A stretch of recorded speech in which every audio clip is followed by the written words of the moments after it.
how much effort was that? You know, how much sweat and tears and toil was it for you to achieve this moral virtue that is saying something really extreme? You know, you didn't build a house, you didn't climb a mountain, you didn't raise a child, you didn't construct a building. You said something on the internet. You know, it's amazing that gives people cred.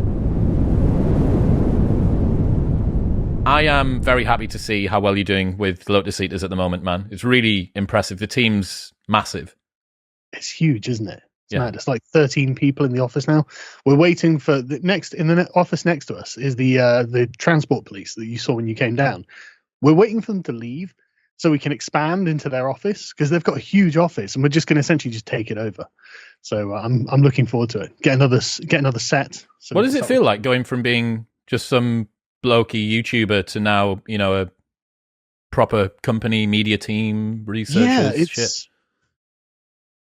It's exciting, right? Because before I could feel myself getting wearied by, right, now I'm going to have to read these things and do this, and you had to do all the back end stuff, and it was just tiring, and it sapped the motivation to do the things, But now we've got two people who do the video production, and then we've got other people who are doing other things, and it's lots of other, because we're all in the same office, and I've been very insistent we work in the office, you get lots of different ideas being thrown into the sort of the ring, and it's not just me having to think of everything myself and having to do everything myself, and so it makes it a completely different environment. And the office is a really chill place, and everyone seems to have a good time there as well, and so everyone's being very creative with what they're doing. It's turning into quite the little think tank. I'm very, very happy with it, and it's definitely a good idea. I knew it would be. I had this instinct. It was like, yeah, that would probably be a good thing to have. And it would be nice to be able to bring other people in to do stuff. And I'm glad that was correct. A good instinct. Yeah, man. It doesn't surprise me. I went down. The atmosphere's cool. I mean, you've got your own servers and shit in there as well. You're as protected really as you can get. It's what you guys do is the closest thing I think we've got in the UK to the Daily Wire. And that's one hell of a fucking operation. Yeah, we're nowhere near the scale of the Daily Wire, but we get something like 7 or 8 million views a month on our YouTube channel. 200,000 on the website, which is not that bad actually. All things considered, man. Serious shit. Well, speaking of YouTube dramas and people that are worried about losing their business, what's your thoughts on Ethan Klein's recent spat with Jordan Peterson? I think that what we're witnessing is the inevitable radicalization of Ethan Klein because of his Twitter usage. Ethan obviously used to be a sort of anti-social justice commentator. He used to mock all of this, and little by little, and I think it's because of the natural environment of Twitter having purged so many conservatives and suppressing conservative viewpoints, that essentially it just makes it seem like the only and most sensible and common viewpoint is that of the far left. I mean, it's written in Twitter's terms of service that you can't misgender people and things like this. And there are so many, the political environment is so skewed on the platform that it becomes a sort of water in which you swim. And I don't think Ethan Klein is the smartest person in the world. And so I don't think he recognizes that. And I mean, take, for example, the way that he disavowed Jordan Peterson. He was like, you did something transphobic. You said something, you said that. And essentially it was just a list of crimes against progressivism. But I mean, that's the same as an imam coming to me and saying, well, you've eaten bacon, you've drunk alcohol, you've fornicated before marriage. I'm like, okay, but I'm Muslim. These are not my standards. I don't agree that these are things I should care about. And Ethan Klein has adopted them unthinkingly because other people on Twitter, these are the things that the big Twitter, viral Twitter threads and tweets highlight. And so it's put it into his mind that these are important things. But are they important things, or is there something more important in Ethan's life, like his wife and children, perhaps, rather than a very tiny fringe minority of which he probably knows very few people? But this is the thing. This is the problem with Twitter. And so, and you can see this dramatic leftward shift in his content. And now he's hosting a podcast with a guy called HasanAbi. For anyone who doesn't know, he's a literal communist, and the kind of communist that one would call a tanky. What's that? He thinks the Soviet Union was a good idea, and that America deserved 9/11. And explicitly. So he explicitly said America deserved 9/11. Yes, wow. He had to go. He's the nephew of Cenk Uygur of the Young Turks, and he was working at the Young Turks at the time. It was a couple of years ago, and he had to go on the Young Turks and with his uncle and essentially be told he had to disavow this position. He can't say that America deserved 9/11. And the thing is, he refused to do so, and now he's no longer at the Young Turks. Because even Cenk, who obviously hates America himself, was like, look, we can't just say that. You can't just say, we're Americans, we're in America. We're not going to say that America deserved the worst terror attack it's ever experienced. But Hasan, for some reason, thinks the ISIS position is the jihadi position is more legitimate than the American position. And Ethan's got him on a podcast now. Yeah, it's called Leftovers, which is a really stupid name, but then they're not very bright people. But the interesting thing about this is that Hasan looks like the smart guy next to Ethan on this. But the best part, even though he's a literal communist and Ethan is basically a communist now himself, the best part about it is their phenomenal success. Their set costs $3 million. And in the middle, between the segments of their thing, I watched an episode of it, and they have to do 3 adverts of, for buy this product and you'll grow, I don't know, some sort of anti-capitalist chest hair or whatever it is they sell. But it's the most hyper-capitalist thing in the world. And you can see during the shilling, Hasan's face, he just looks like he's dying inside. He's just like, this just isn't worth the money. Got to pay the setback. Exactly. You got to pay for it all. Got to pay for that $3 million mansion that he lives in. And so by promoting communism, they're literally being as capitalist as possible and dying on the inside. And I kind of love to watch it. I kind of love, because I've never done a shill. I've never promoted a product. I've never had any kind of corporate contract or anything like that. And anything I do on a gentleman's agreement, because I think there's something important there, right? Because it's about not just you are going to be forced to keep your word, but it's about the desire to keep your word. It shows goodwill and good faith in what you do. And so that, I think there's something there. But the fact that I've never had to do the shill, and I'm pro-capitalism, and these communists who are constantly raging about late-stage capitalism are the ones shilling their hearts out. There's just a beautiful irony. So is Ethan, are you thinking that Ethan's sort of been passively peer pressured in just based on what he sees on Twitter? I don't think it's peer pressure. I just think that Ethan is not really a very philosophically minded guy. And these people, the ideology itself and the people who are the authors of the main strains of thought within the ideology are very, very smart. And what they've done for the last 50, 60 years, probably since post-war Europe, the time of post-war Europe, they've established that, look, the way things work in the United States is not going to bring about communism, and therefore we need to undermine this and deliberately engage in what communist Antonio Gramsci called a war of position. So we can see that the society is a very powerful society. It's not going to be overthrown in a revolution like Lenin did against the provisional government. And so what they need to do is wear away the society in order to open up the possibility of going towards communism. And so for the past, probably nearly 100 years now, that they've been creating memes, right? They've been working on ways of cracking open the contradictions or the inconsistencies within our philosophy as the sort of like classically liberal Enlightenment West, and trying to break it apart slowly but surely, just as if, you've got this, you've seen the videos, the viral videos you see on Facebook of like some guy in India or something. He's got this giant stone and he's got like just a couple of metal chisels and a hammer, and he puts a couple of them in and then crack, the whole thing splits open, right? It's that kind of effect that they're going for. They're like, right, there's a contradiction here, there's an inconsistency here, there's something that's just not filled out here. If we just hammer on these bits hard enough, the whole thing starts breaking apart. And that's what they've been doing to us. And they've been doing it very consciously. They know that they're doing this, and they want to do it because, frankly, they think that communism is where we should all be, even though there's never been a good example of communism and never will be. But it's kind of like the unfinished puzzle of the Enlightenment. The smart people look at it and think, I can solve this. This will fix all of our problems. But it's nonsense.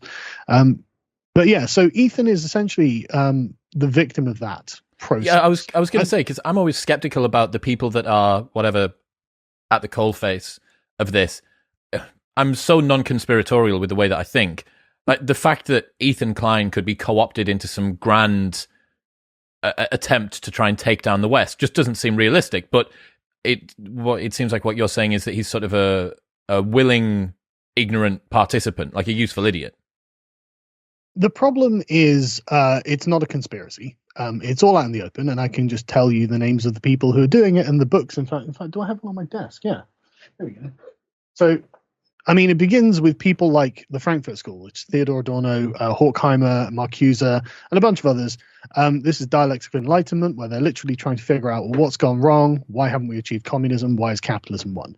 And then this is what's called critical theory. This moves into what we now know as critical race theory, and then that begins with people like Derek Bell.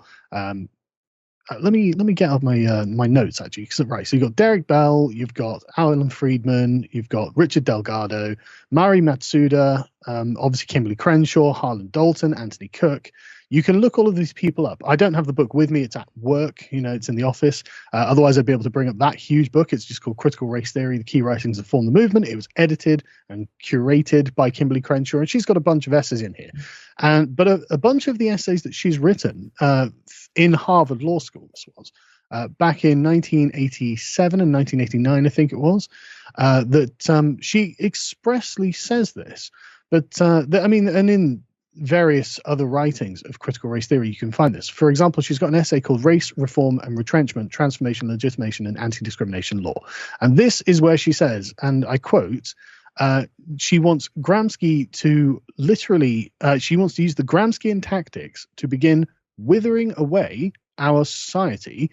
And therefore, she says she wants to adopt a legal. The problem is that a legal strategy will not include redistribution of wealth. Right, that's what she thinks, and so you can see exactly she's a communist. She is interested in achieving communism, and she is in the legal arena, the legal academia, and she can't get the redistribution of wealth that she's looking for through American law, because American law is, of course, based on classical liberalism, which is fundamentally based on the right to own property.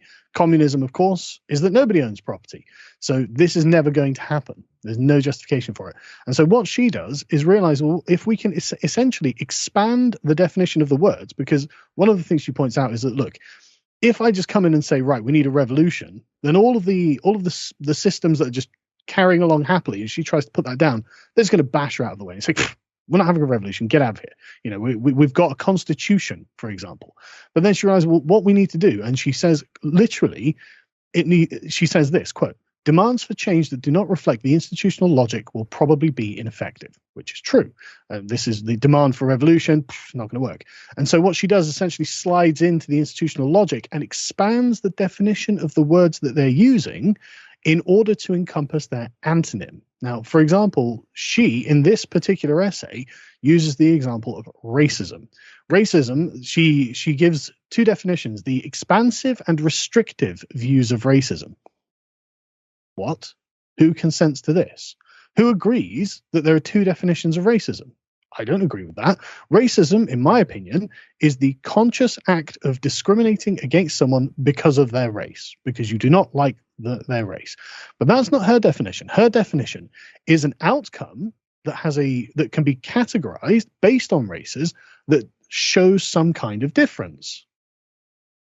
I don't agree that's racism, but if she redefines it to be that, and then proliferates this view of what racism is, which is now a systemic, structural, everything around us is complicit in the average white family having more wealth than the average black family, then suddenly our entire society becomes racist. And now you can see how the critical race theorists are saying, well, we live in a giant racist society. It's like, okay, but you can never point to an act of racial discrimination, but they don't care. They because don't need we're not to. using.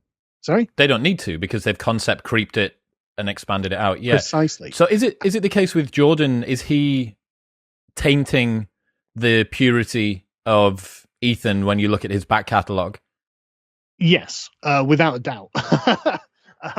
And notice how this came unprovoked from Ethan Klein as well, right? So just to quickly finish this off, basically Ethan has found himself he's in this river, right, that's been redirected to the critical race theory view of things, the woke view of things.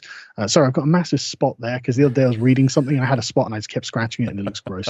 And I'm trying not to scratch it now. Ethan is just in the river of wokeness. Wokeness is critical race theory. That's what it all comes from. And again, Kimberly Crenshaw is basically the chief strategist of this, because in her essays, she was writing, well, look, it's not just we can do this for black people and black women.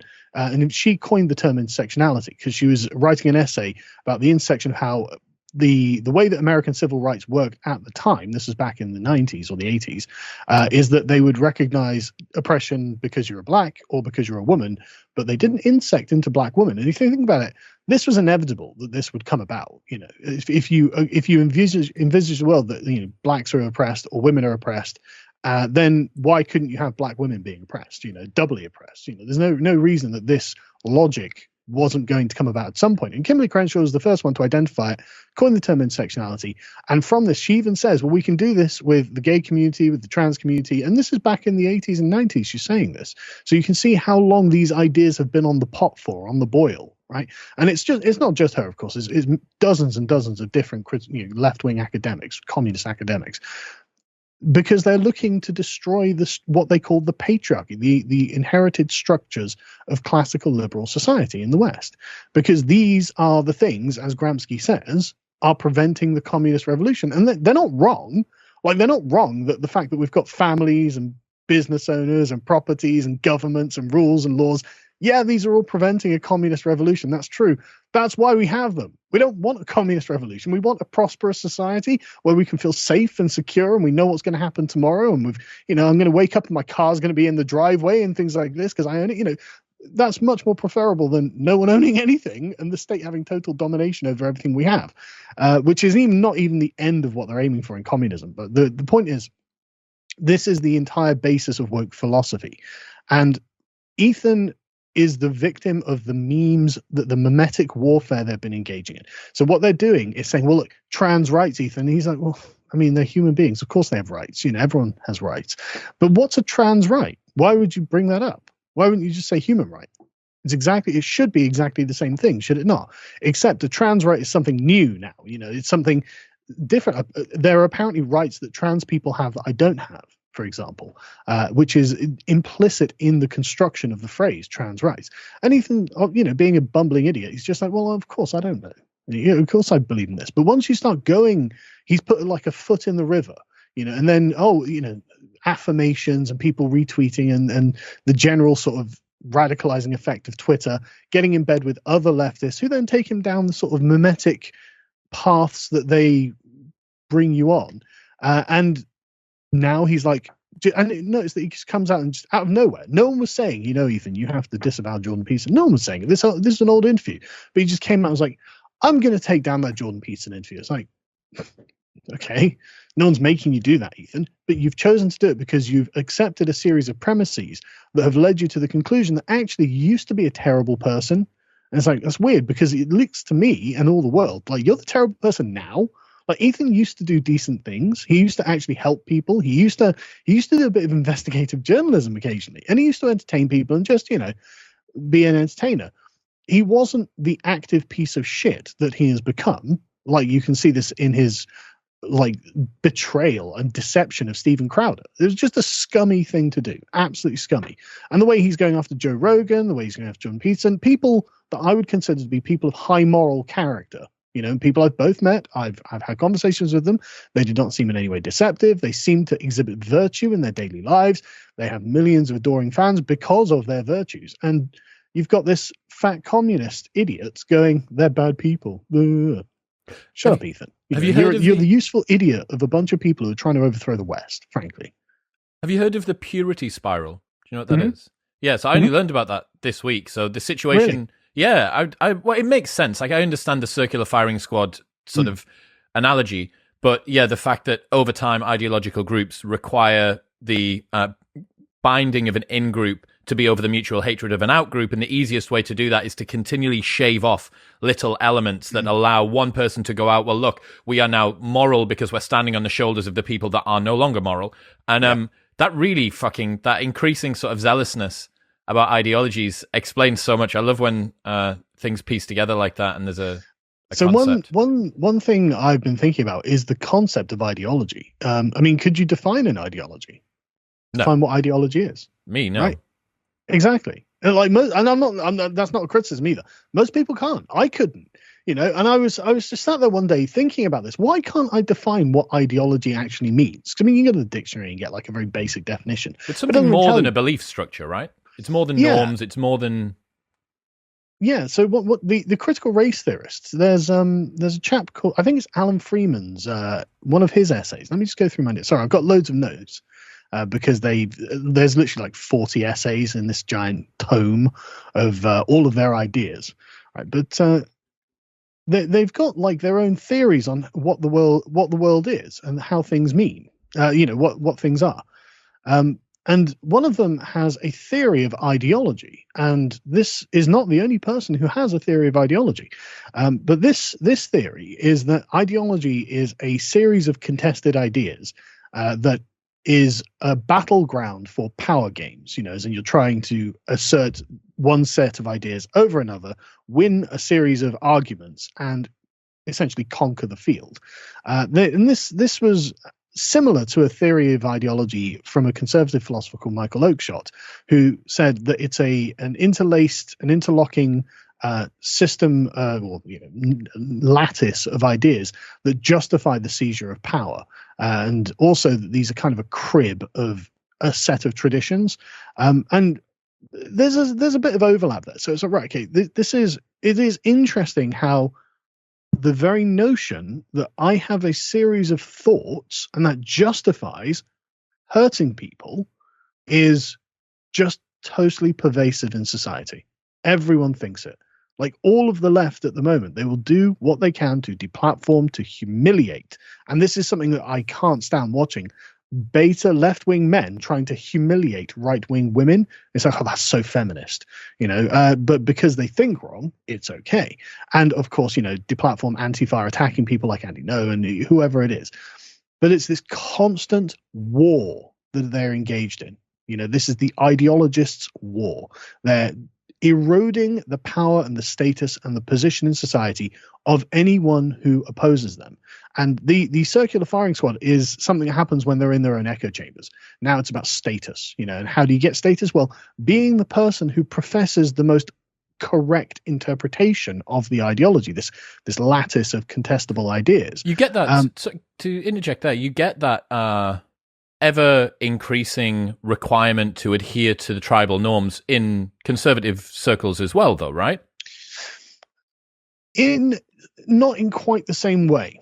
There are, because the problem is that often what we call conservative circles are actually not conservative. They're actually Whig circles, sort of classical liberal.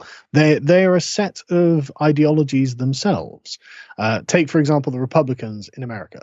They're not conservative. They have an ideological agenda. They're the product of a revolution. A conservative is someone who is the inheritor of tradition, which is innately anti-revolutionary, because of course you're continuing a long tradition that has been passed on to you with the expectation that you will maintain it, look after it, and pass it on to future generations. And so you don't have an ideological agenda. You're just looking at the real world and the way things are done, and you act accordingly. You don't really have like an agenda for the entire world. You've got a particular thing in a particular place at a particular time, and you are just preserving it for the next generation and making sure you sort of polishing it, you're buffing it up. But you don't have a series of ideas that can be contested and attacked based on someone else's rational thoughts. Like the British monarchy is a great example of this. Why do we have all this pomp and ceremony? Like you can't rationally justify it because it's the product of millions of people's input over thousands and 1,000 years, and you can't explain it. It's the inherited wisdom of generations upon generations of people. It's way more than one man could just sit down and be like, right, and so I'm going to explain why we do this. But we do it because we know it works, it's lasted, so it must have some value, and it's an irrational thing. It's a prejudice that we have, but it also has emotional resonance with us. It matters, it makes us feel at home in our world when we see, the pomp and ceremony of the monarchy. Right, okay, the world is properly ordered. Everything is as it should be. We're going to watch the ceremony. Everyone will do their part because they're supposed to do the little part because 300 years ago someone fell over and it became a habit that now has fallen into the ceremony and stuff like that. But it creates a kind of sort of emergent order, right, that no one person is in control of and no one person has designed. The American Republic isn't like that. Republicans aren't like that. Progressives aren't like that. They have got a series of basically, holy books that people have gone, right, and so we're going to do this, and this, that, and then boom, we'll have the perfect system. It's like, okay, that's one guy with one opinion. Maybe he's right, but he's probably not, let's be honest. And, the closest we've come to a decent version of that is the American Republic. Every other example of this, like, the French republics, which now they're on the fifth one, the Soviet Union, China, wherever, they've turned into terrible, terrible places that have made terrible, terrible mistakes that have got millions of people killed. And so I'm very skeptical of ideologists at this point. When a guy comes along and goes, I've got the ideas, and it's like, so what? I don't care. I don't have to listen to them. I don't have to be bound by them, and you don't have any right to hurt me because you've got an idea. You don't get to take things away from me. You don't get to persecute me. You don't get to gain control of the entire country or the entire world. In many cases, is what they're aiming for, just because you have a set of ideas. This is just you. This does not give you license over me, so just go away. That's basically what anyone can turn around and say to any of these people. And so this is the difference. Because I know what you mean in like American Republican circles. I know exactly what you mean, but listen to the language that they're invoking when they do it. It's all this kind of ideologist rhetoric of the Constitution, the Founding Fathers, the ideological revolution that is the United States. And I'm not even saying that's bad. I support the ideological revolution of the United States, but it's not conservative. It's classically liberal. It's Whig, which is fine. I'm a Whig, but it's not the same thing. And it's this kind of murky confusion in our thinking that I think has allowed the progressives to be, sit back very, very cunningly and be right. I can see how I can get you, and that's how they've come along, I think. I want to talk about this Paulina Poriskova lady, the 56-year-old supermodel that dared to look her age. Do you see this?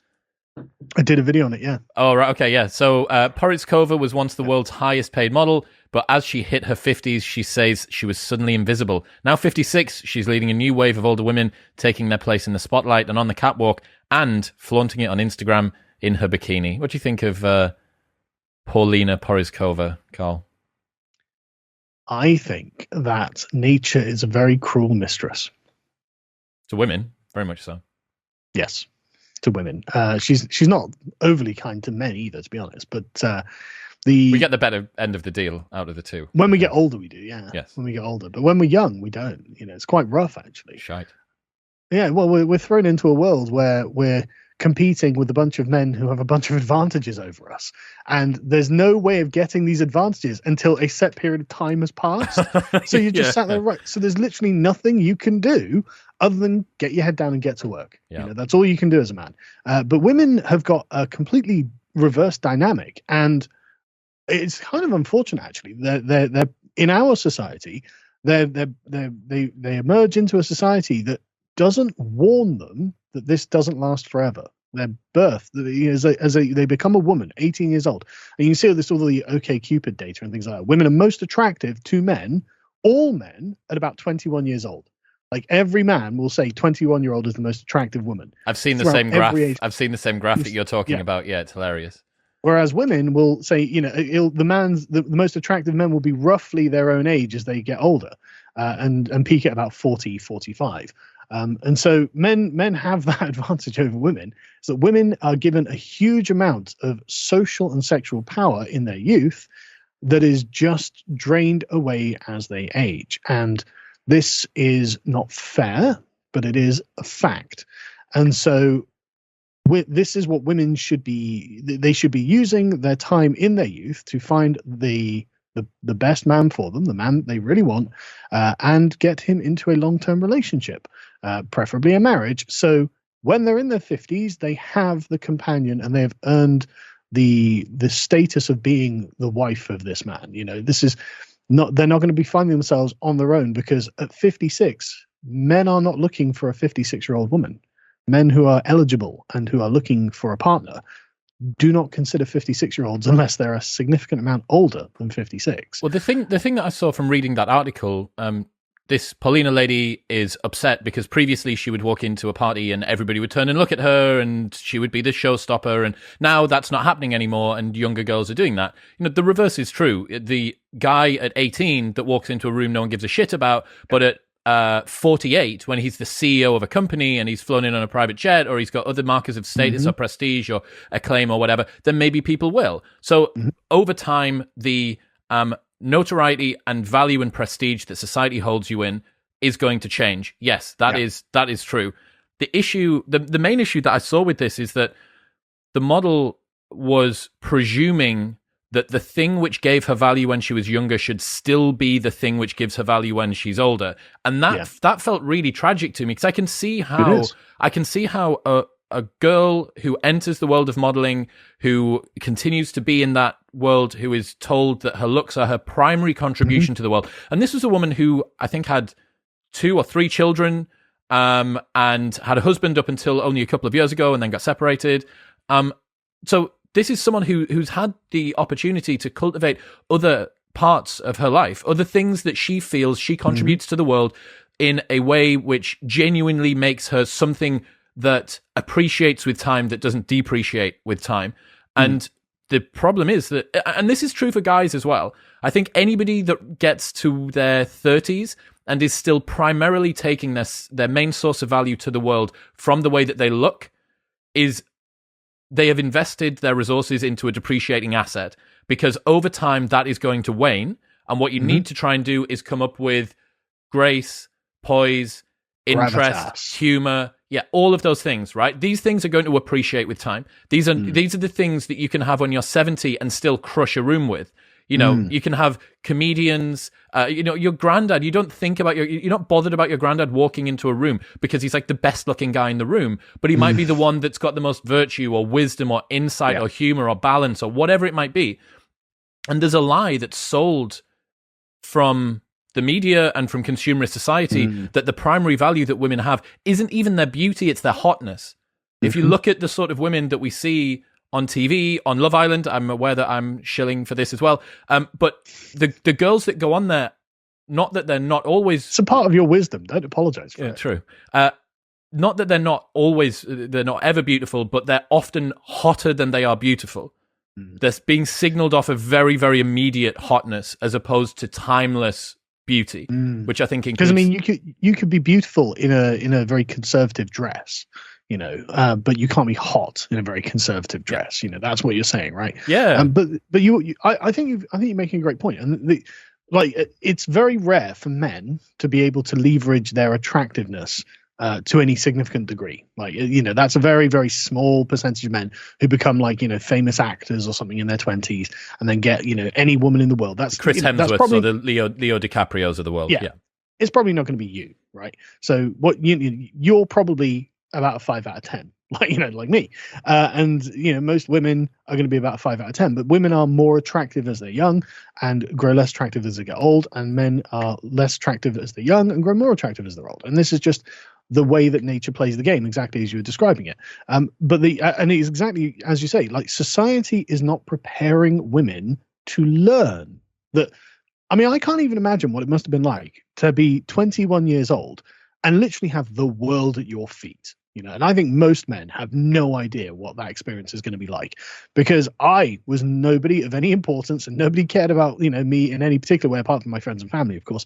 I was not in any way impressive or important when I was 21 years old, unlike this model who was getting, millions of dollars per contract and who was commanding the room and who was at the very top of society, and so to just have that, just slowly fade away until no one cares about me. It's like, well, yeah, but you've essentially were given a gift when you were young and you didn't, as you say, cultivate anything else. You thought, well, I've got this one thing, I don't need to do anything else. Whereas I've had to have this slow, laborious, and often depressing ascent to a position where people actually give a shit what I have to say, and people actually care whether I'm I say this or that other thing. And it's a very privileged place to be, but I've worked really hard for it, and it's not something that can just be taken away by my growing older, unless I go totally senile, of course, but then I think I've got other problems at that point.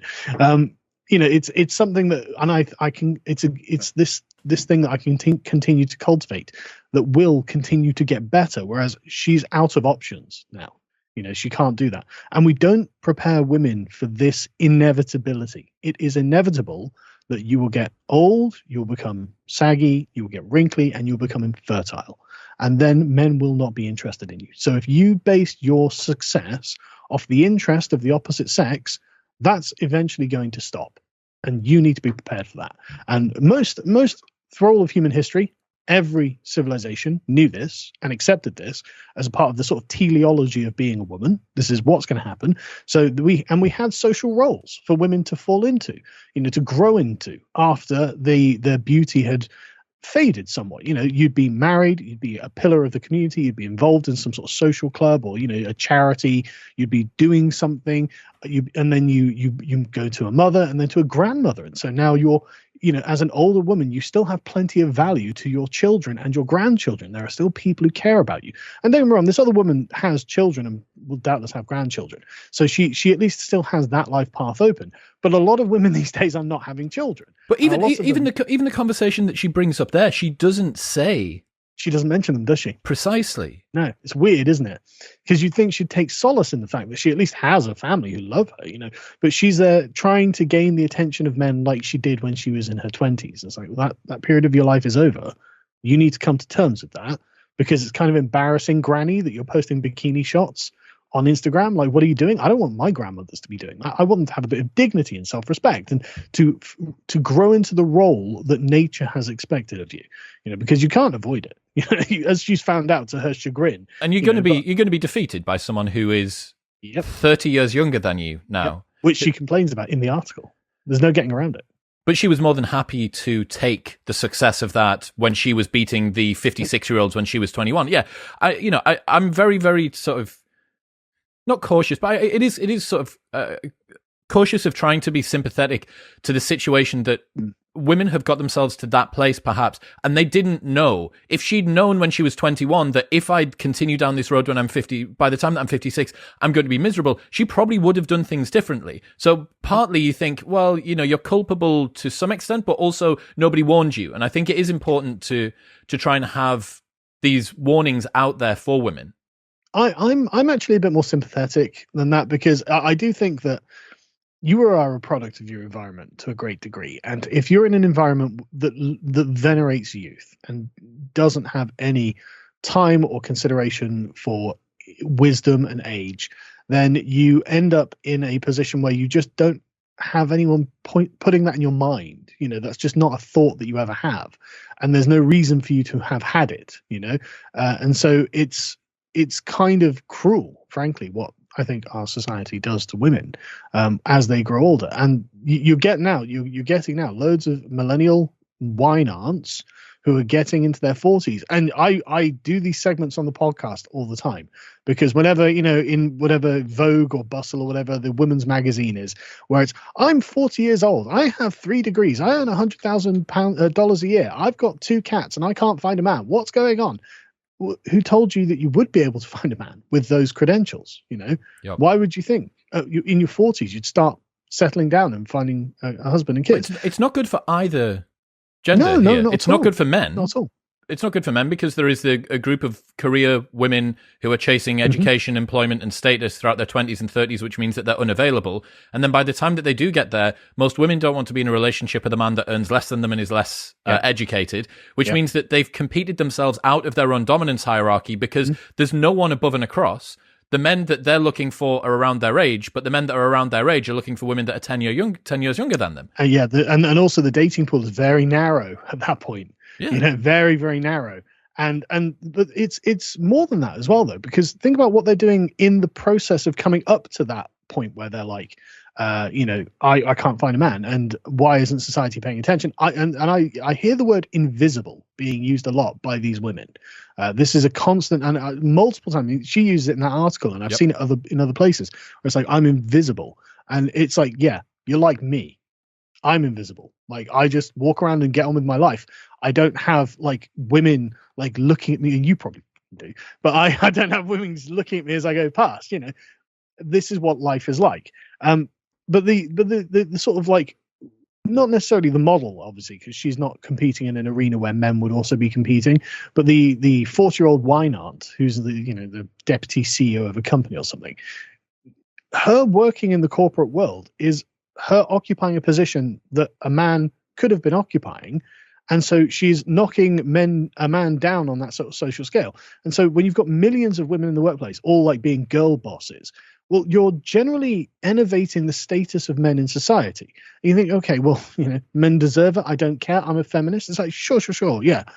But that's my point. You're elevating the level of men in society for your own personal gain, getting to the pinnacle and then being like, I'm lonely. Where are all the good men at? Yeah, I'm lonely. Where are all the good men? I can't find a man. It's like, yeah, well, you were selfish. You didn't consider what men need to be attractive to you, let alone for their own self-esteem and for their own vitality and prosperity. You were just like me, and then you're still me. And now and all these guys are just checked out of society. They're just playing their Xboxes, living in shared accommodation with each other until they're well into their late 30s, drinking beer every night and working crappy jobs, and they're fine, because they actually don't need much to get along. But I think if you asked any of them, they would say, yeah, I would like a wife. I would like a family. I would like kids. I would like a successful career. I would like to have the prestige of being the breadwinner in the household. It's not that I'm saying women can't work or anything like that, but like, be considerate. Where's the goodwill from either side? And it seems to be the lack of goodwill on the part of the career woman has just ruined the way our civilization works. And it's not good for the men, it's not good for the women, and the results of this are smacking us in the faces right now, and there's nothing we can do about it now. Honestly, man, like, the more that I think about this, the more I feel like we might be totally fucked. Like, it just feels like, that meme of the dog in the house, and the house is on fire, and he's just smiling through the beginning of the end. This is fine. Like, if men don't kill themselves, they're exiting education and society and family life at the highest rates ever. Women are frantically pursuing careers only to discover that they're unable to find a partner that they're attracted to, and then jump on meds at 40 years old. The highest percentage, the highest group that use meds are between white women between 40 and 45 years old. And then the people who want kids can't find a partner that does as well. Birth rates declining. Faith in the leaders and the news organizations non-existent. And everyone's just about sufficiently sedated not to notice or care that it's going on. That's a precise and accurate summary of how the West has declined and will collapse, yes. Fuck. I know. And do you know what's worse, right? Is that the few that are in the generations that are coming up now are totally fucked by leftist ideology. The way that young women, view men is evil. It is purely as a transaction, as in they are essentially prostitutes, every single one, and they don't even realize it. And the young men, what do you mean, view women as trophies. Women are now just, again, they're not people. They don't view each other as people. The thing, a human being is a three-dimensional thing. It's got a material component, and then it's got an emotional component and a spiritual component. Like the metaphysics we ascribe to what is a person. And the thing that we consider, you're not just Chris. You're not just the body of Chris. You are, a personality. I'm considerate of you when I'm talking to you and things like this. When you message me on Facebook, like, hey man, how's it going? So I don't just send you a link to my OnlyFans, right, and ask you to subscribe. But that's how a generation of women have been trained by feminists to view men, in order not to be oppressed by the patriarchy, right? And so these women, I think, have been essentially made unable to love men as people, right? They don't really see them as people. They view them as a kind of competition, like competitors on a playing field. And the young men don't know what to do. And so now they're just following their base instincts of, I should try and have sex. I should try and see a woman naked. And therefore that's flattening a woman down to merely her biological components. Now it's not even romance, it's not about falling in love. It's about send nudes. It's about hookups. Well, it's objectification from men to women and commodification of men from women. Like, was it you that said, in the same way that porn has skewed men's expectations of women, OnlyFans has skewed women's expectations of men? I've cited it by you, even if it wasn't. So it may well take it because I totally agree with that statement. I may have said that because it's awful how OnlyFans has it's commodified being a girlfriend. Right, that's the thing. So everyone thinks, you're just getting nudes. It's just like porn. It's not just like it's porn. Emotional intimacy. I've been watching a bunch of YouTube videos by women who do OnlyFans who explain what they're doing on OnlyFans. Because I've never used it. God forbid, my wife would kill me. So basically, it seems like it's sort of like an online artificial girlfriend service, and the sort of romantic nudes that you'd send to one another and sexy posts and stuff, they send to 5,000 men or however many it is. It's like, right, that's not good, is it? That's pretending to have an intimate relationship with thousands of different men. And it's not surprising that there have been recently a bunch of OnlyFans models who have been murdered by subscribers. No way. Yeah, no. We recently did a video. In fact, it should be out on podcast The Lotus Eaters already by the time this goes up. It's not out yet though. But we've got 3 examples in the last week where subscribers have murdered these people. And there was one guy who had gone to Florida, stalked an OnlyFans model, murdered her, and then written on the walls, "I shouldn't have come. It's her fault for making me love her," or something like that, and stuff like this. And it's just like, look, this is warped what it is to be in a romantic and sexual relationship. Like pretending that we can just commodify these things and that's all a human being needs is not true. And that both people on both sides can detach their emotions from the situation. That the guy isn't going to feel anything more than, he knows that this is just messages. He knows that this is just work. And the same as precisely. They can't switch that off. They can't switch that emotional situation off. But for the sort of Gen Z woman, men are merely a mode of transaction because they've been indoctrinated by feminists in their schools and just in the culture at large to view men as being part of an oppressive structure, and they have to be on their guard against men. Men are here to take something from you. Men are dangerous to women. You've got to view them as a thing to get money from. Well, if they're the enemy, then defeating the enemy makes sense. But the other side of this is, man, I don't know. I wonder what it teaches women, not only the women that do OnlyFans, but even the women that know that other women do OnlyFans. What does it teach them about what their worth is? We've literally just said, if you enter the world and your primary source of value is your looks or your sex appeal, this is a depreciating asset and you need to be very, very careful. This is the richest, I wouldn't like to guess, there is a huge swath of some of the richest people in the UK and in America that are women that are probably getting their money directly from taking their clothes off and sending photos to people that pay them for it. And that's what other women are thinking as well. So by osmosis, almost, there's these role models of women that are in a society that says, girls, you can be a girl boss too, clap back, don't settle for less, be a boss bitch, all of this stuff, be a career woman. Mm-hmm. And also some of the most successful career women that are the ones who are using the lowest form of female value to the world as their way to climb this dominance hierarchy. It's not good. I don't think it's good for women. I don't think it's good for men either. It's terrible for society in general. It's again, it's teaching women that men aren't important and unique things, because the root of every relationship is unique, right? And no one else can have that relationship with you. Your relationship, my relationship to you, my relationship to my wife, my relationship with my sons, they'll never have that relationship ever again, right? You'll always have a different relationship with someone else. And relationships are like a chain, or like a rope, and if you don't keep it in good check, if you don't, do the things that the other person appreciates, and if they don't reciprocate and do the things you appreciate, then the relationship fades and frays and ends up breaking, and there could be other ways of breaking it, but it's something you have to nurture, something you have to take care of, and something that is what I think is the genuine content of the human experience. And I think that this is why, if you go back 100 years, people were so much poorer, but they were not on antidepressants. They weren't all depressed. They weren't all sad, because they had their families, they had their friends, they had their social lives. They had a reason to live. I've got to go over to Mavis's house and pick up her groceries for her, and stuff like this. And you feel good about doing something good for someone else. Mavis will probably make you a cup of tea when you get there, and you have a nice little chat and things like this. Like these relationships are the genuine, what makes life worth living. Ostracization used to be a punishment.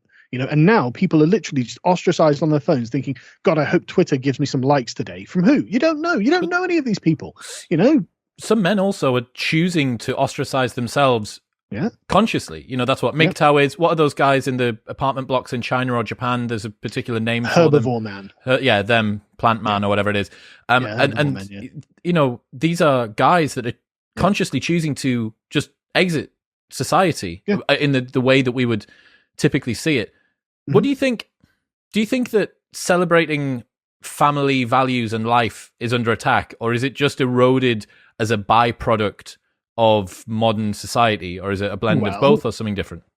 If we go back to what we were saying about the communists, looking at the sturdy structures of our society, we can see that it has been a conscious attack by certain people, by critical theorists, by communists, and it has been going on for quite some time. But this requires complicity on our part. Like happiness with pleasure, and you consider anything that's non-material to be non-valuable, then you end up at the place we are at now, where it's just about satisfying the dopamine rush in your own brain, constant consumption. You have to consume on your phone, you have to consume food, eat the sugar, take the drugs, drink the alcohol, whatever it is, have lots of sex, with random people. Who cares? What difference does it make? If that's happiness, which I don't agree that it is, I think that's pleasure, then that's a purely materialistic outlook. Whereas happiness, I think, and in previous eras, happiness is defined as something that is not material. It's not physical. I can't give you something that will make you happy, but you'll know you're happy when you feel it, and you'll feel it because it's a state of affairs. It's not one particular instance where I'll take this pill and then I'll be happy. I'll drink this drink and I'll feel, happy. It's something that is, essentially what we call now, I guess, satisfaction. You just think, no, I'm happy. I don't want to change my life. I'm just going to carry on doing the things I habitually do. And I look around myself. I've got my particular case. I've got my wife, my kids, my business, my job, my studies, my Warhammer, and I'm very happy. I'm very happy. I love everything that I get to do in my life, and I don't. At no point do I begrudge any of it, even when some of it's hard and it's difficult. Even when I have to change my 1-year-old's nappies or something, I don't ever begrudge it. It's never a chore, but no, it's not all pleasurable, but it is making me satisfied, and it is making me happy. And this is a general sort of state of affairs over time, a continuum that could be broken. I mean, don't get me wrong, if my family, God forbid, died in a car crash or something, then that would be broken, but it's not something that can just be given to me by a product, right? It's not something that can be given to me by a service or a product or anything like that. And it can't just be taken away by a lack of those things, And we've completely misunderstood what it is to be a whole and complete and happy human being, and it's going to be very uncool to try and reclaim that. But on the plus side, I don't take any depression pills. I don't get a therapy. I don't have to worry about any of this. I'm never sat around going, God, I wish something would happen so my life wasn't shit. I never think anything like that. I'm always, oh God, I hope nothing happens so it ruins what I've got. I'm and then suddenly you realize why I'm now a conservative. I've got everything I want. This is why families are innately conservative. I don't want to ruin the state of affairs.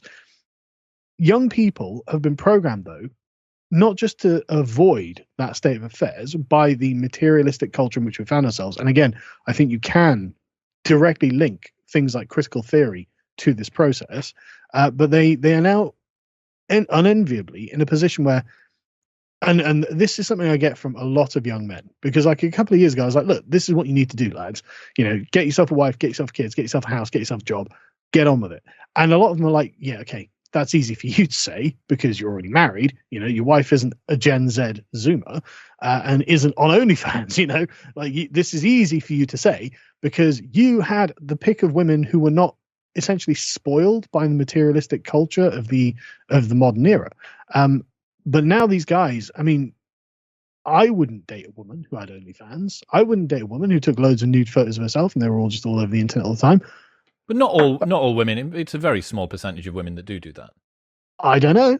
I don't know if it is. And it's not just that though. It's the attitude as well. It's the way they view men is not as potential life partners because they have been trained by feminists to say, hey, you can have it all, be the girl boss, you know, sleep around as much as you want. I mean, let's say that they're not all on OnlyFans, sure, but I mean, what are their body counts, you know?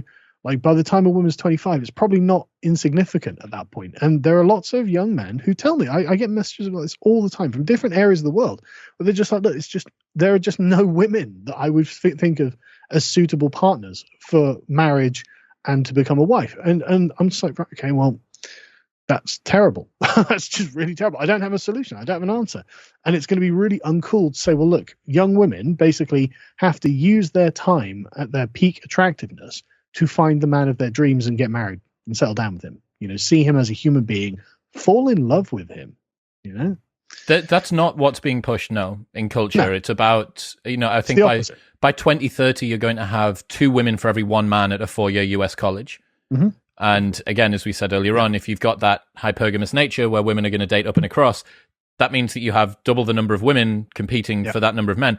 Are you familiar with the sex ratio hypothesis? Do you know this?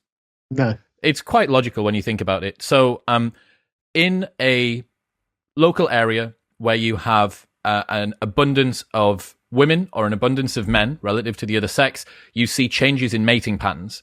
Mm-hmm. So if you have an abundance of men, you see an increase in long-term mating, you see a increase in sexual violence, you see women being more selective, more choosy, and waiting longer to have sex.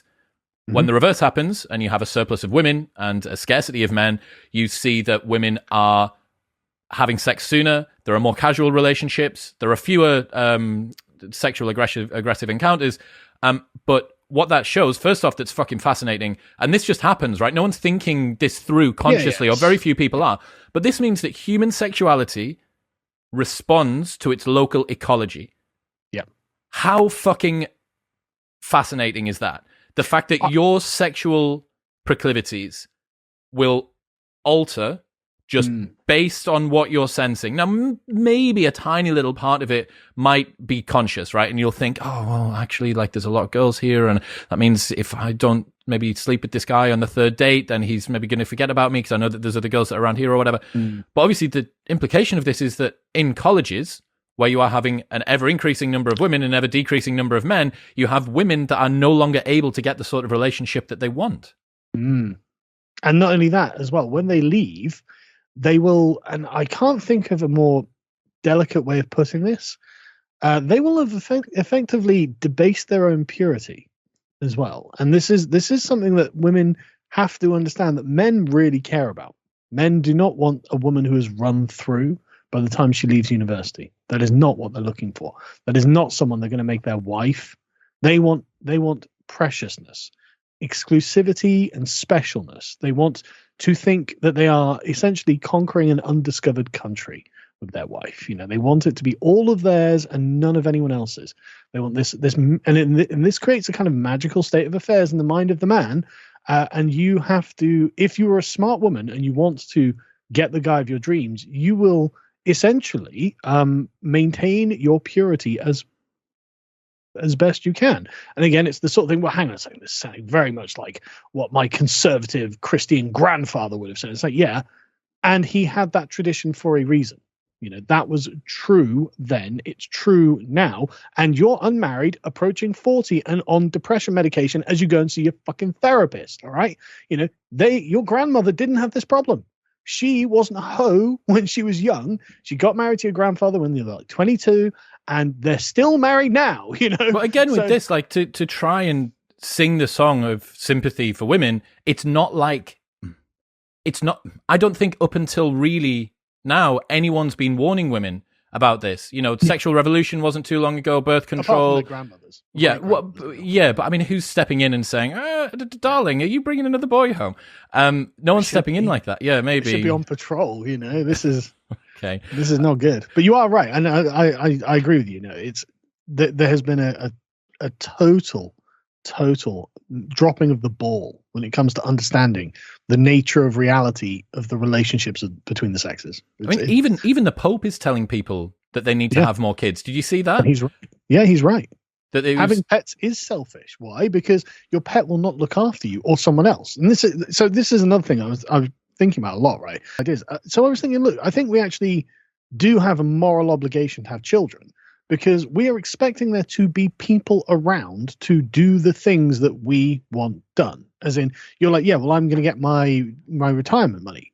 Okay, but someone's going to have to pay for that, you know? So you're going to have a body working to pay for the retirement money you've got. Okay, well, I don't need kids. I'm just going to go to a retirement home. Okay, and who's going to run that home?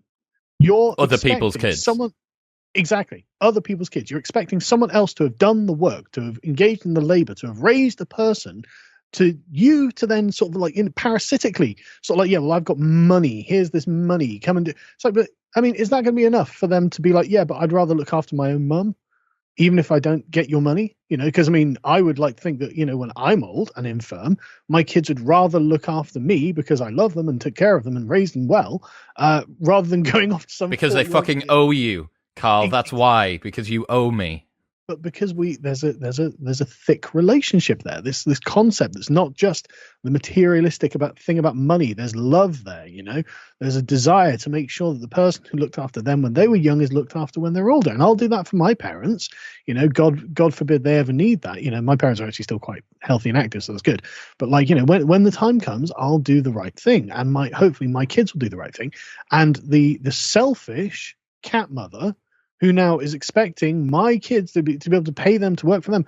Well, let's hope that they're willing, or else you are just going to be there in your own unchanged shit, you know, where you can't move, and no one has any obligations to you. That's the thing. It's about bonds of obligation, and they are selfishly expecting other people to have obligations to them. It's like, sorry, no one does. No one needs to look after you, and you're, again, just... The Pope is right. You're being very selfish, saying, well, it's a lot of work to raise kids. Yeah, it's a lot of work, but it's also really, really rewarding, and it rounds you out as a human being. Like, you learn things from being a parent that you can't learn from being a pet owner, you know, and you're essentially absconding your position in the great chain of civilization. You know, if you, like, every individual is the result of a lineage that goes back like 1 billion years. You know, to the very, very first organisms, to you, and you're like, yeah, so I don't need to carry on that chain. I can just abolish all of that. I'm just going to live off other people's effort and energy. It's like, you selfish shit. What makes you think you have the right to just be like, yeah, I don't need to do anything about upholding this civilization by producing future generations for it. I'm the sort of person who's just going to get myself sterilized, and I'm going to sit there and drink my wine and live off the fruits of this, like some sort of conqueror. It's like, no, and this is a totally unsustainable attitude. It's not going to last. You're going to be miserable, and you're a really selfish piece of shit. I don't know if it's a moral obligation, but I definitely think that it's an optimal way for society to move forward. Okay, let me stop you there, right? I don't give a fuck about what's optimal. You know, it is a moral obligation, because all their life they relied on the that other people had done. And if they think that they can just inherit all of this and say, I'm just going to take, then that makes them selfish, which is a moral judgment. It is a moral obligation. Interesting. I've been thinking about this a lot. I can tell. Yeah, I can tell. Is this what keeps you awake at night? There's nothing wrong with us. There's nothing wrong with it. Does. There's nothing wrong with us asserting these sort of deep concepts that we have naturally in our language. You know, so things like betrayal, deception, selfishness. You know, we don't have to just go for the sort of thin scientific term that's like, well, is it optimal? Is it, know, is it, I don't care. That's really interesting. Like, talking in what almost sounds not medieval, but certainly more grand terms, more... It's relational language, right? Every, you know, when you say you're selfish You're saying there are two people involved and there's a relationship between them, and that should have been a certain way, but it's been betrayed or undermined or something like that. I've just realized that I don't see that sort of language used pretty much at all on the internet. I very rarely talk about betrayal, obligation, belonging, none of this stuff. And I wonder, I've noticed this trend on Twitter that, let's say that it's just a dunk fest, right? Everyone's just trying to get one over on somebody else. Yeah. Whenever someone says something, let's say that there's a conflict back and forth between two people, whenever someone says something about the other person, the in vogue thing to do is to come up with some dry, witty quote tweet response.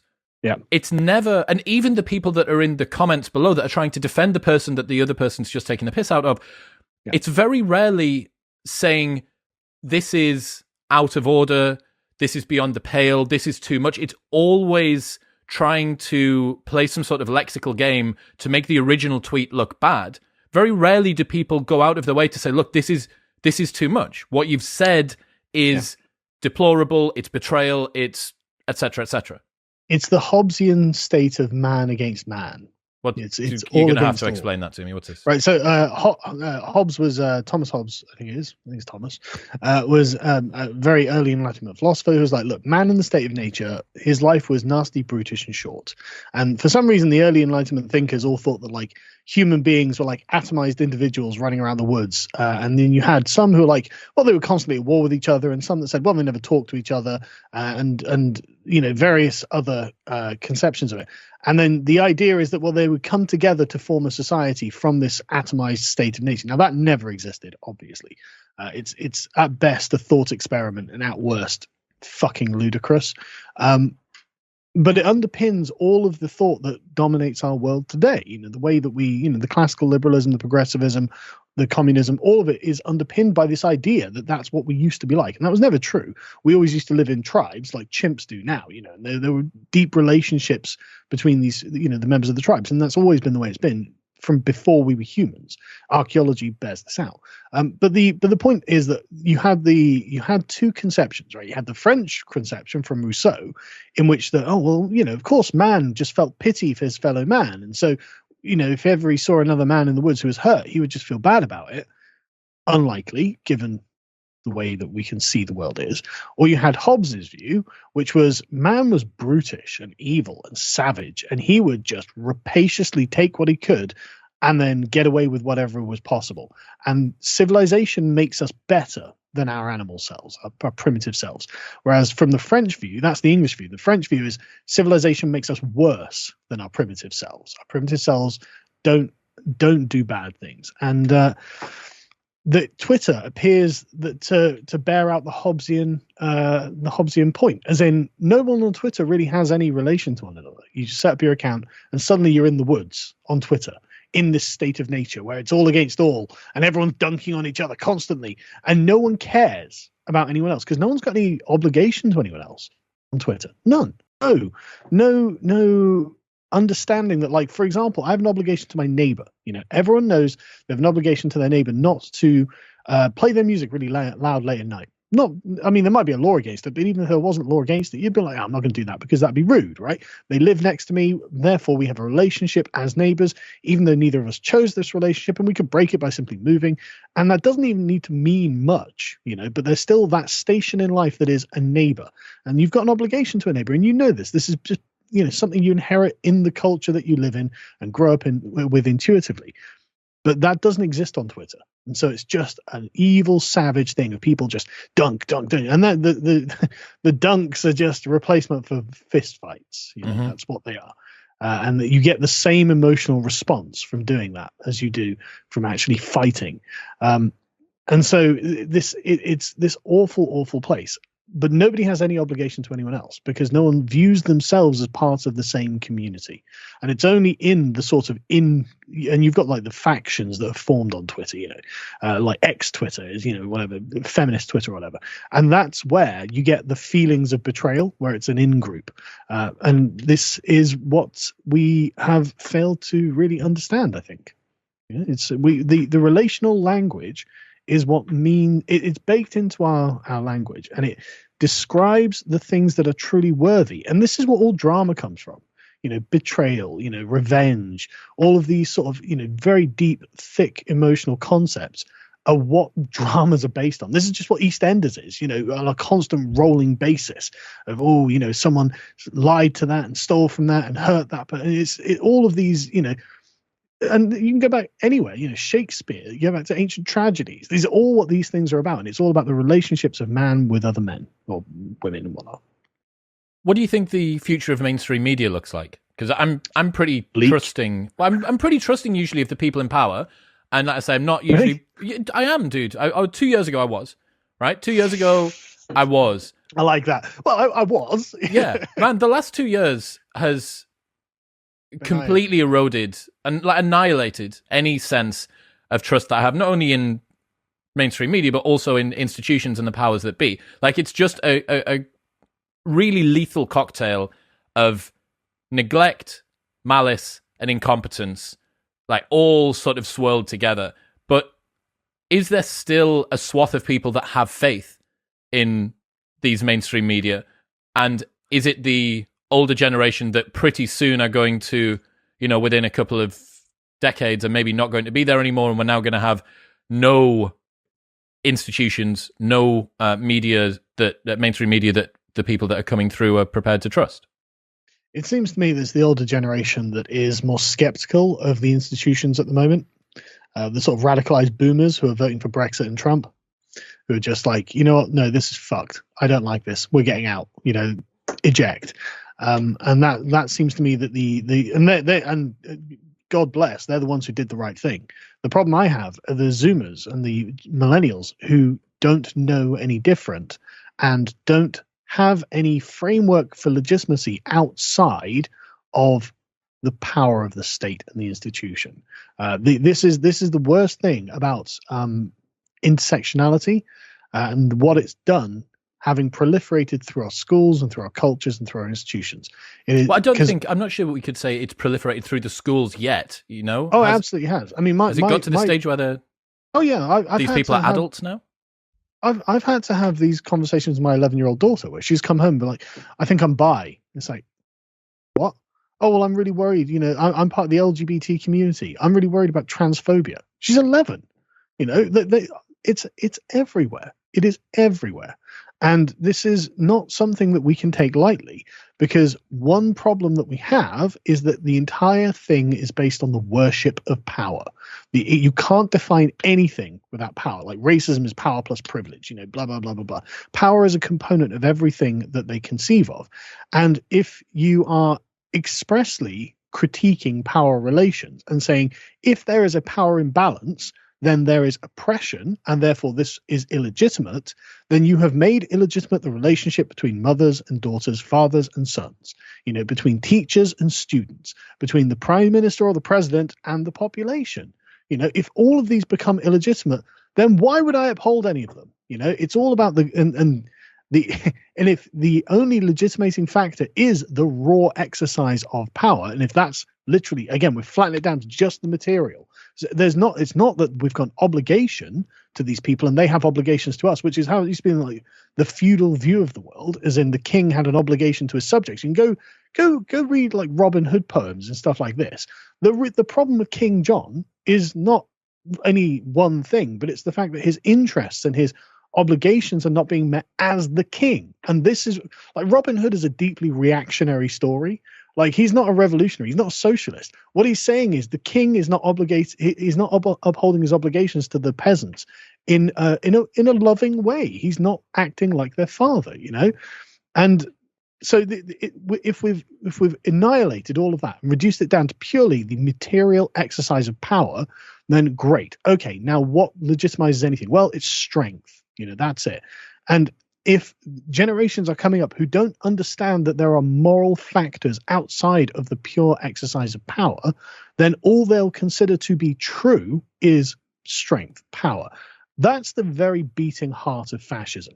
That's what the fascists believe, that the state is a god that creates the civilization under it and imbues the civilization with its rights. And so, in fact, this is a great point I wanted to bring up with you. Like, what's a human right? Define a human right. Where do they come from? What are they anchored in, right? And it seems fucking nothing. And you can tell this by people like Jeremy Corbyn, who are like, broadband is a human right. What does that fucking mean? Did he say that? Yes. Yes, Jeremy Corbyn, quote, broadband is a human right. What does that mean? What does it fucking mean? Food, water, shelter, healthcare. None of these things are human rights. You're missing broadband off the bottom of Maslow's hierarchy of needs. Absolutely. It's the very basic need. You know, if below shelter and food and water. Broadband. I mean, what are you going to do without it, right? But seriously, he said this, and it's just like, okay, what the fuck are you talking about when you say human right?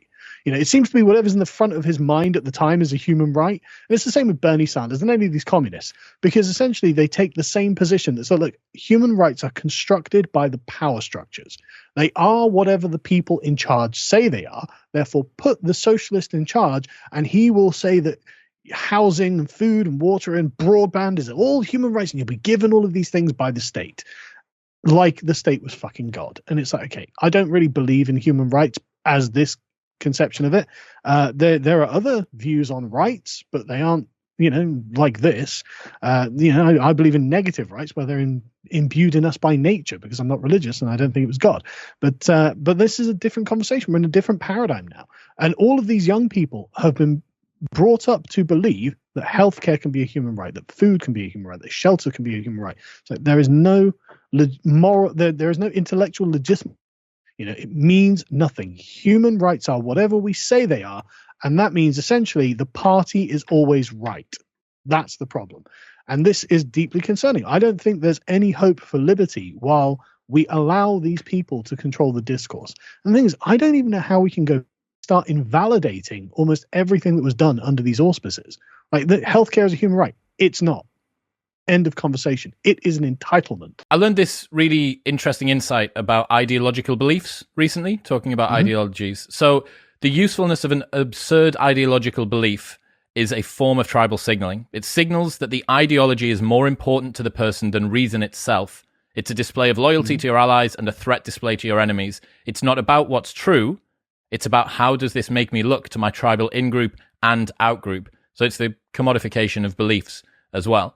And one of the things that I thought that was really interesting there is it becomes almost like a badge of honor sometimes to hold increasingly extreme and absurd beliefs. And this happens on both sides. I don't think that this is in any way unique to one side or another. And I just thought that was really interesting, that you wear your beliefs, ideas. It's about...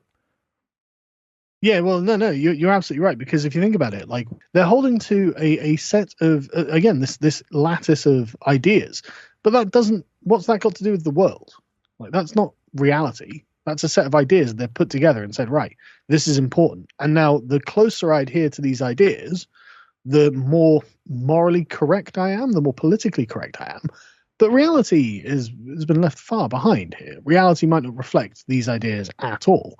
And so you get absolute lunatic takes that have got nothing to do with the real world being lauded on places like Twitter as being perfect, as being good, as being the height of prestige. And the thing is, what has this person done? I've claimed a really extreme position that, you know, fits in with this lattice of ideas. Okay, how much effort was that? You know, how much sweat and tears and toil was it for you to achieve this moral virtue that is saying something really extreme? You know, you didn't build a house, you didn't climb a mountain, you didn't raise a child, you didn't construct a building. You said something on the internet. You know, it's amazing that gives people cred. So roll it forward for me. Mainstream media. What do you think the future has in store? Oh God! The problem they have is people like Joe Rogan, who are wildly popular. I learned the other day that Joe Rogan's audience is about 24 years old on average, which is not good for them, but it is good for everyone else, because Joe Rogan is a decent human being, and he is a human being for a start. You know, he's not just a liar. It's not good. It's especially not good for left-wing media. I mean, you get people like Tucker Carlson, and Fox News is the majority of the old mainstream media at this point. It's pretty much the only game on the right as well. By plays? Yeah, by view count, yeah. By people tuning into their shows, but they're bound to be an older audience. Joe's is quite a young audience, but no, it's not good. And the thing is, you don't want to make like hard and fast predictions, but we're seeing just a constant decline in viewership. I mean, CNN apparently after Trump left, it wasn't the stat that was going around like they'd lost 90% of their audience. I don't know. And it's. Oh, I saw one that was 40 and one was 90, so we'll go for the 90 because it sounds more extreme. But they've lost a huge chunk of their audience, and it's because who are they serving? Who are they serving? They're not serving the actual interests and needs of the people who they want to watch. Whereas someone like Joe Rogan is, someone like you are, someone like me are. We're talking about things that might help those people rather than trying to enforce an institutional gated narrative where it's like, look, the powers that be want you to believe this thing. Believe it. What's my investment? Why would I care? Why would I want to watch it? And I don't think they know that that's what they're doing. And I don't think they know how to escape this paradigm. They don't serve anyone other than the institutions themselves. And so the people who are deeply invested in left-wing politics and the preservation of the institutions will watch them and support them. But everyone else who's just getting on with their lives is just not going to bother. And so I don't know what else we can really do other than enjoy the ride as they continue to fail. But, I don't think they can maintain themselves indefinitely on this trajectory. Carl Benjamin, ladies and gentlemen, thank you for coming on, mate. I always appreciate it. I'm really, really happy for anytime, man. How everything's going with Lotus Eaters. People want to check out what it is that you do. Where should they go? They can search for the podcast of the Lotus Eaters on YouTube or just go to lotuseaters.com on the internet. Sweet. We made it, man. Thanks, man. What's happening, people? Thank you very much for tuning in. If you enjoyed that episode, then press here for a selection of the best clips from the podcast over the last few weeks. And don't forget to subscribe. Peace.